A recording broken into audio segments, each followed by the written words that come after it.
Hello and welcome to another episode of the At Odds Pod. Slightly stripped back graphics wise because it turns out the two Sams are missing Jake, who has clearly got the producing talent and knows exactly what buttons to press.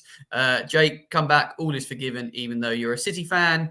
The good news is though, Sam and me are here. Sam, you're on the verge of heading to Qatar. You're very much bad packed. You're the James Madison of our podcast.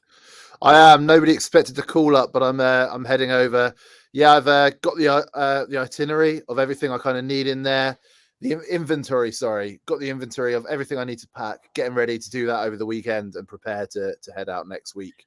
I can't And wait to see you suffering in one of those shipping units in one of those bizarre fan parks. I will reserve judgment on the Qatar World Cup, but one thing I would say is we'll have loads of betting tips for you. We're recording a special World Cup episode before Sam goes away. Most of the markets are now there and starting to mature. We know the squads and things. So, yeah, really exciting. Looking forward to that. But before we get there, there could be some betting opportunities in the Premier League this week. Now, to me, Sam, it feels a little bit like these games, even though they're completely not, are all kind of dead rubbers. Now, we know that they've avoided derbies for this period of time, which seems a bit strange. And we'll come on to a theory you've got around cards later on. But just generally, is this a prime expect the unexpected week? yeah, I think this one is. There's certain weeks of the year that you never know what's going to happen. You got Boxing Day, those fixtures. As somebody will always bring out that little image that goes round on all the social channels about score Well, lines on Boxing Day. from And 1963, Sam, come on, the life's fact you changed. know that, the fact you know that, like everyone says it every year, something can happen. You always find the last game of the season as well. It's a bit of a write-off. And this week, sorry, it's a real mismatch because if you're Frank Lampard, if you're Jesse Marsh, the World Cup doesn't change anything for you. You need to get those points. You need to start racking them up. But ultimately, some of the players, it's going to be on their mind. Let's be honest. And there are a lot of players in the Premier League who will be going to Qatar. I'd say pretty much every team must have a couple of internationals. I'm not sure about the likes of Bournemouth, but I mean, Fulham, for example, have a handful. I think they've got two Americans, Mitrovic. Is Palhinha going? I'm not sure, but there's going to be certainly a few in there for sure. And yeah, we're going to see some interesting things this week. The question is, what is going to be the unique thing that we see for this World Cup? We need to kind of get ahead of it now because we're not going to be able to bet on this ever again. So yeah, Oh, what do you think, Sam? You say that, Sam. This World Cup's going to be such a success. We're going to suffer it every 2 years. There'll be a Winter World Cup. We'll have Australia in the hat next year. Honestly, I can see it coming. But anyway, let's focus on what we fancy. So you kick us off with your card theory for best bets for Premier League. So I had a little theory about there being less cards this week, and I tried it out in the Carabao Cup games in the week. It didn't really work, but I think we're one game closer now. It's the final game. There's pretty much every squad has been announced. I think there's a couple to be announced still. I think Canada is on Monday, Canada's on Sunday. So there's a few to be announced. But I'm looking at these Premier League fixtures and I'm thinking which games are we going to see limited card action in? Because there are a couple of games, the likes of Bournemouth versus Everton, for example. I don't see any way these two teams let up. There's a couple of players that we go into the World Cup, but I think, these are going to be pretty competitive. What I'm looking for is a game that I think is so one-sided that it's just going to be, there's no point in fouling. The players on the good team, they're not going to be up for it. And the players on the lesser team are not going to be kind of going all in because they've got some internationals as well. And the two games I think have the highest potential for this, both bookend Saturday's action, with Man City Brentford being the first one, 12:30 kickoff, and Wolves Arsenal being the final one at 7:45. And basically, I've done under 4.5 cards in Wolves Arsenal and under 3.5 cards in City Brentford, and you can get that as a double at just over evens, 1.35 to 1. So nearly 5 to 2, if anything. But I think it's a good price because I mean, that City team, can you imagine them flying in particularly? Brentford aren't really a particularly dirty team either. And on the other side of that, you've got Wolves Arsenal. Now, Wolves do pick up a few cards, but their Portuguese contingents certainly aren't going to want to be, flying in left, right, and centre. They've got Unless, some other. Sam, they want Boxing Day off, of course. See, Well, this could scupper your plans. I need to go through the list and see how many players could get the classic. Was it Kevin Nolan? I may be doing him a massive disservice that used to somehow always end up getting Boxing Day off. There were a few players. Obviously, Neymar seems to manage it for his sister's birthday in all sorts of ways, but that's a different story. I like it. I like the angle, and I kind of agree a little bit. And I've got two best bets. They're both quite short, but Man City -2 at odds against. I think they're going to steamroller Brentford, who I think this World Cup break is probably coming at a very opportune time. And I actually think it's probably a good thing in a weird way Ivan Toney's not going to the World Cup for them. I think it's a shame for him and possibly for England. But I think Man City are going to this will be the lot. Haaland, his ego will want people to finish this Premier League segment, if you like.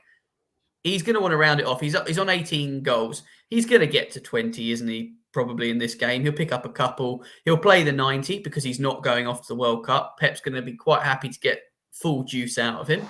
And I think he's going to be a man on a mission. And similarly, Mo Salah is 8-11 any time against Southampton. Now, I know Southampton have got Jones in. I get it. But Salah's not going to a World Cup. Liverpool are in I think Klopp will not be entertaining talk of World Cup. I really don't. I think Klopp, he will be determined. And he's another one that I can see wanting to sign off with a big performance, to lay down a marker so he can say, right, lads, when you're all back here in 4 weeks' time, we're not mucking around. We've had a dreadful start to the season by our high standards. Let's go out and leave a mark on it. Southampton, I think the players are going to feel like it's a bit of a free hit. I just think Salah anytime at 8-11 is the wrong price. Mo Salah of a couple of years ago, we wouldn't be getting that. So, yeah, I think that sums up our best bets quite nicely, Sam. Anything to add? Yeah, I've got one kind of question to ask you. So we often talk about international break during the more traditional season as being a great opportunity to sack a manager. You've now got 4 weeks and change before the next Premier League game after this weekend. Do you think there could be some movement at the top of that market? And Frank Lampard, current favourite at 4-1, but David Moyes at 6. I'm glad you've asked me because I backed David Moyes at 8 yesterday. We're filming this on the Thursday after they went out on penalties to Blackburn. He walked straight down the tunnel. I'm in a group chat with a lot of West Ham fans. It is safe to say they are not happy. Europe is one thing, but they are really unhappy. And a lot of them tell me this goes past current issues. This is a longer term issue. He has had money to spend and they're not playing the most exciting football and they're not getting results. So yeah, I backed Moyes. I think 6 is getting a bit tight because he needs another game. I think we're very close. I think Lampard won't go for me unless they got humiliated by Bournemouth. He'll be there. Who are they going to bring in? That's the other problem. Lampard's kept them up once. He's kind of got that on his CV, if you like. I think with Lampard, I do see there's definitely questions about his tactical naivety, but he has done something there this season. I think at times I've seen them and they do look improved. I think he's bought well.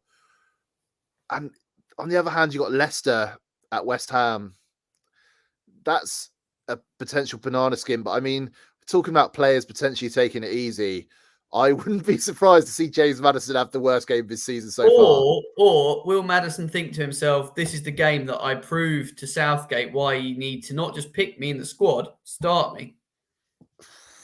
I think there's going to... Do you remember in the Euros, this is a little tangent, but we'll be quick. Do you remember in the Euros when everyone wanted Jack Grealish to start and they were shouting abuse at Southgate for not starting him, and every 10 minutes into a game when it was 0-0, the camera would pan to Grealish and the fans would go mad? I think Maddison's this year's Grealish. 100% agree. And I so think many people had their knives out for Southgate this morning in preparation for him not picking Maddison, and they've ended up with egg on their faces a bit about that. I think Southgate's almost, if he was on the fence about picking Maddison, has he crumbled to the pressure? Anyway, we'll talk about it more in the World Cup special because it is more to lean on that. To round off on the manager sacking thing, Thomas Frank at 12-1, possibly a bit big. I tell you who could be a price. Graham Potter, 12-1. No, Newcastle. no, no, no, no. Graham Potter's not going anywhere. He's got a full season at least. Conte at 14-1 is interesting if they get beaten by Leeds. How I is Lopetegui already at 14-1? I just got that. It's Well, ridiculous. welcome to the Premier League, I guess. Yeah, I definitely think there's some interesting runners and riders, aren't there, at the moment? If you the thing is, if no one gets sacked by Sunday night, Monday morning, that's it. No one will get sacked. So I think keep your powder dry. And what I'd say is don't have a bet after Sunday night. Personally, I think no one's going to get sacked on the Monday once the players start leaving for the World Cup. I think you need to just hold on, see what happens when it comes back in. But yeah, if you fancy a flutter, I've had a nibble at Moyes, but I think it's a game too early. He'd need to lose another consecutive couple of Premier League games. But interesting stuff. Right, we will do our regular feature of one banker, one bust, one draw. Sam, take it away with your three, please. Banker, Man City. You said it earlier. They're going to steamroll Brentford. They're just too good. We saw it in the Carabao Cup. Their backup team was still absolutely sensational. Bust is Spurs. I've literally forgotten who they're playing now. Leeds, yeah, sorry. Leeds. Spurs haven't been good, and Leeds. There's something about this Leeds team. The players are still playing for Jesse Marsh, even if the results haven't necessarily been the best. And this is the sort of game that I 100% can see Spurs messing up every day of the week. And finally, my draw. It's the game that only mother could love, really. Bournemouth versus Everton. Yeah, this has 1-1 written all over it to me.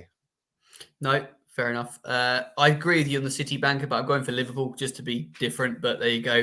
Two teams that we can't see getting beat. I agree completely on the Spurs shout to a point, Sam, where I have decided, and I do this sometimes, when you kind of get the courage of your convictions and you think, do you know what? I'm going to be right about something. I'm going to back the following bets in this game. And I'm either going to end up with egg on my face or I'm going to end up quids in. Leeds +2, 1-2. Leeds +1, 13-10. Leeds -1, 12-1. Leeds -2, 40-1. And Leeds to win. I really think there's some value here. Harry Kane is apparently tired. Harry Kane had to play 60 minutes midweek in a pointless fixture, let's be frank. I know Spurs obviously did reasonably, wanted to probably progress in the cup, but Harry Kane on the verge of a World Cup, and I'm not saying he was putting it on the fatigue he showed in training, but if he was genuinely fatigued in training and had to play that game, 60 minutes of it, and he's got to try and drag Spurs kicking and screaming through this match, I don't think Kane's going to be putting it all in. I'm going to call it out there. If you were in Harry Kane's shoes, his last proper go at a World Cup, he's captain of England. He's won a golden boot before. Do you really, really want to be worrying about this game? I think he'd be asking to come off after. I think he'll come off. He will not play 90 minutes. I 100% agree with you. And I think that reasoning is absolutely spot on. I actually agree with your bets. I might even replicate them myself. I know it seems a bit mental and people go, well, if Spurs win, 2-0, you're done. But I will split my stakes and just have a little bit on all of it because I just think, and those odds are just crazy when you start getting to the handicaps. And if Leeds go 1-0 up, there's opportunities to cash out, trade out, however you like to play that. I just really want to go against the grain. And listen, if Spurs can get a convincing result, I'll be really impressed with them. I'll take my hat off to them. But I don't think they've got the bottle for it. This whole playing Perisic off Kane, I know it nearly worked the other week and he hit the bar and the post or whatever, but it's so makeshift. Son is a big miss, even though he's not hit top form this season, bar a couple of games. And Richarlison isn't looking like, I know he's in the Brazil squad, but we don't know if he's going to be able to play either. No. And if you're Richarlison, do you want to play? Absolutely not. You want to go through that Brazil squad. You've got a great chance of winning a World Cup. Hugo Lloris in goal. I assume he's the French keeper. Farley, I'm not going completely crackers. Yeah, he is. With Areola, and believe it or not, Steve Mandanda is still in that squad. Ex-Palace. I mean, he played about 3 times for us and didn't seem great, but yeah, fair enough. Right. Oh, my draw. West Ham, Leicester. So, yeah, I kind of think Moyes might get enough of a point out of that game. I think Leicester will take a point. I tell you what, if there's a lot of games that are kind of draws with not long left on the clock, 20 minutes to go, I can really see a fair few draws this week. It's a bit dull, but I think that's a good sort of half-time bet. Look, let's move on to Twitter questions, and yes, we've had 2 questions in, and I feel like we've probably gone through most of what we could really say about these, but I think it's only fair we acknowledge them. James, the FPL Avocado, asked, "Is this going to be a week for upsets?" And Chris, a fan of the Bantams, he has said Brentford, Southampton, Leeds are all winnable. Will players not wanting to get injured not be putting in 100%? And I think we pretty much boxed off both of those things. But just to say, James, I wouldn't necessarily say a week for upsets. I'd say it's going to be a week for dull games. You're not going to get goal fest. You're not going to get card fests. Maybe the play will be to multi up some serious bet builders on under 3.5 cards, under 3.5 goals, and go through. I don't know. I am not expecting fireworks. Thanks for the question, though, James. I know you're a regular listener. We really appreciate your support. And Chris wanted to know, didn't he? Oh, yeah, about I mean, one thing I would say is I suppose the Premier League is probably blessed that, as you say, bar maybe Bournemouth, who'd have Kiefer Moore, I can think of on the top of my head, who'd be going with Wales. Yeah, I can't. Have they still got Junior Hoylett?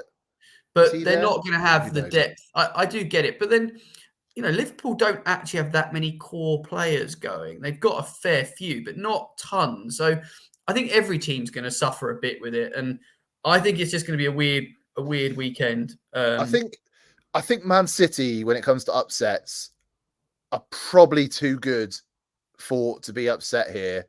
Liverpool, I know you don't think they can be beaten. I think there's a chance.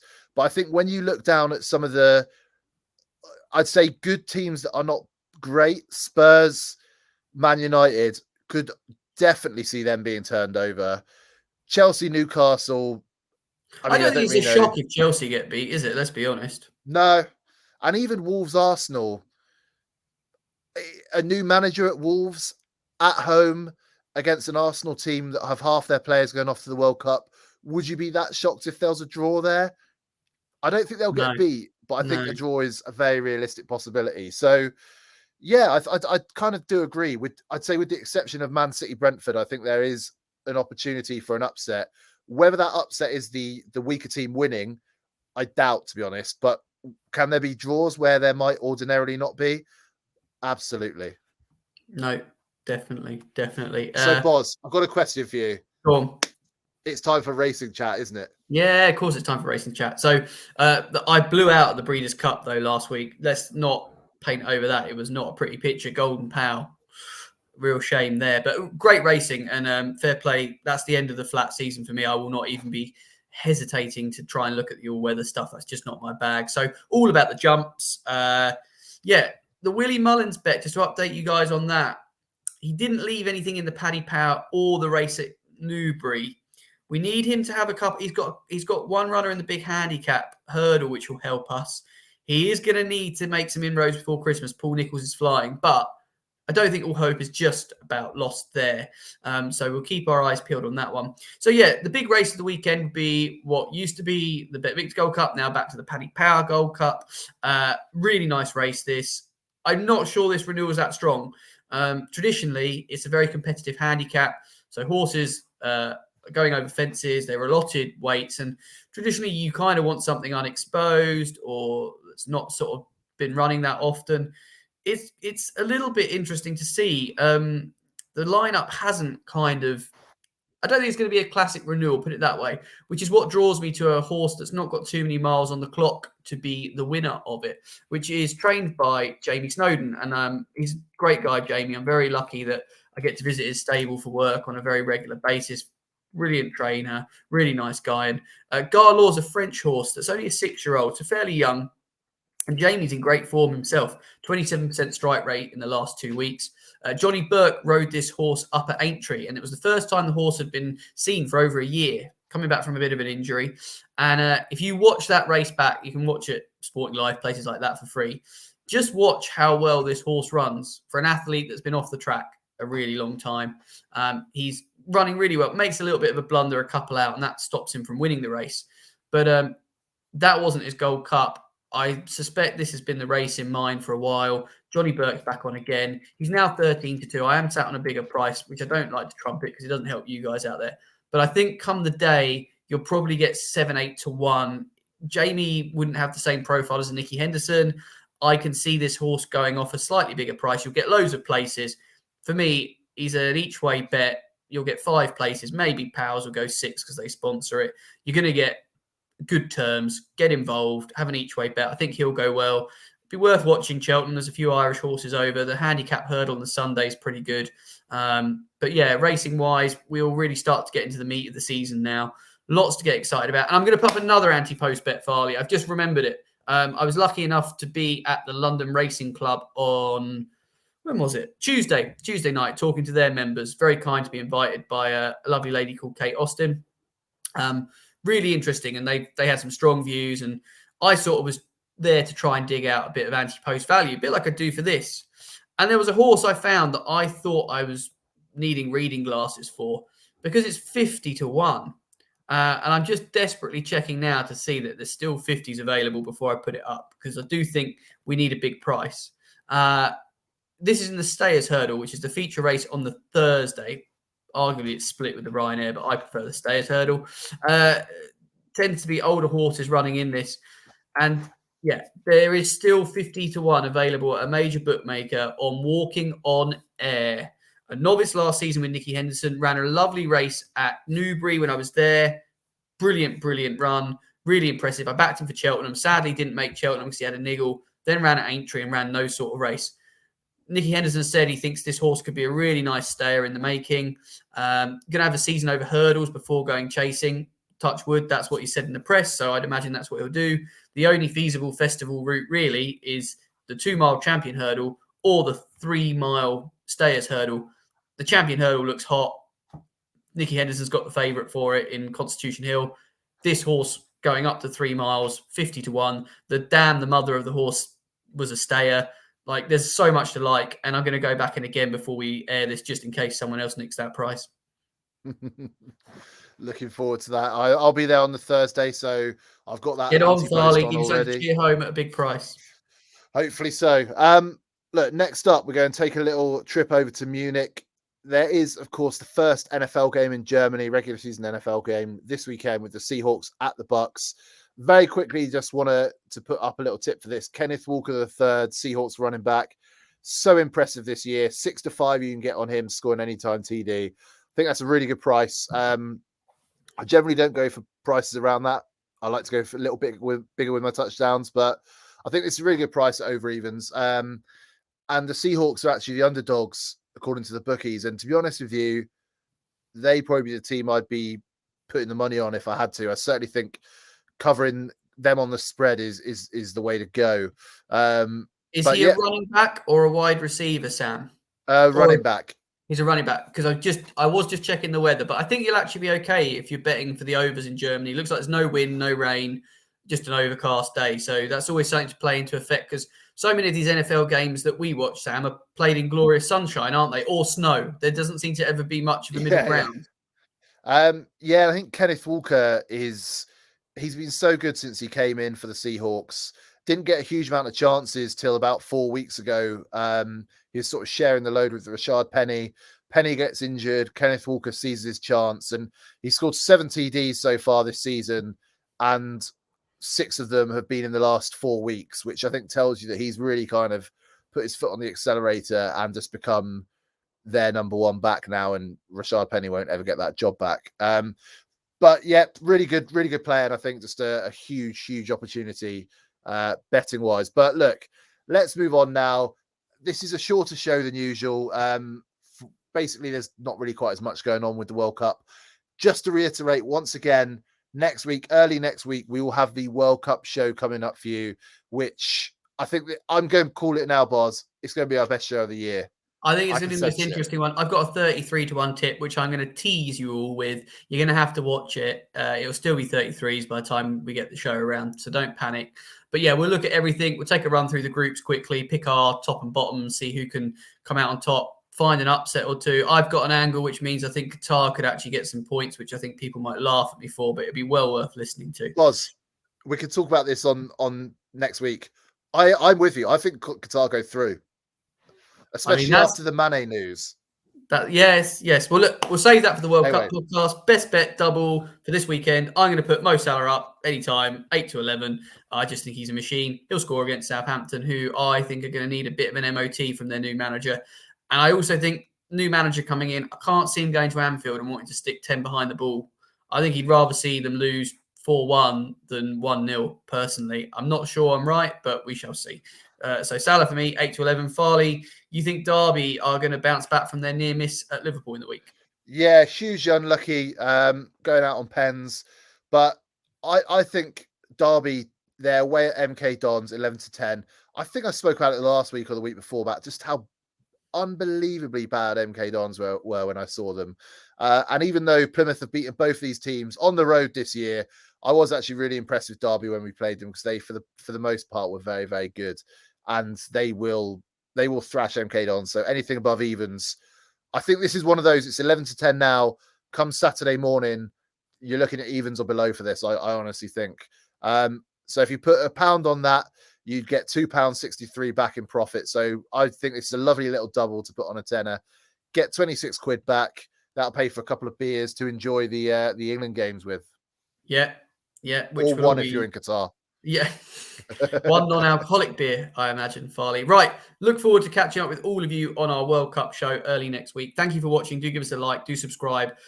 Give us a good review if you're listening on the podcast platforms. And we will see you all very soon for our World Cup special where Sam is going to tip the winner of the World Cup. I'm going to give you a 33-1 winner. And Jake is going to probably find you some weird bet on I'm a Celebrity, which we won't let him talk about, I promise. He might find a top goal scorer bet for you. I think that's what we're tasking with. Right, guys. See you all soon. See you guys.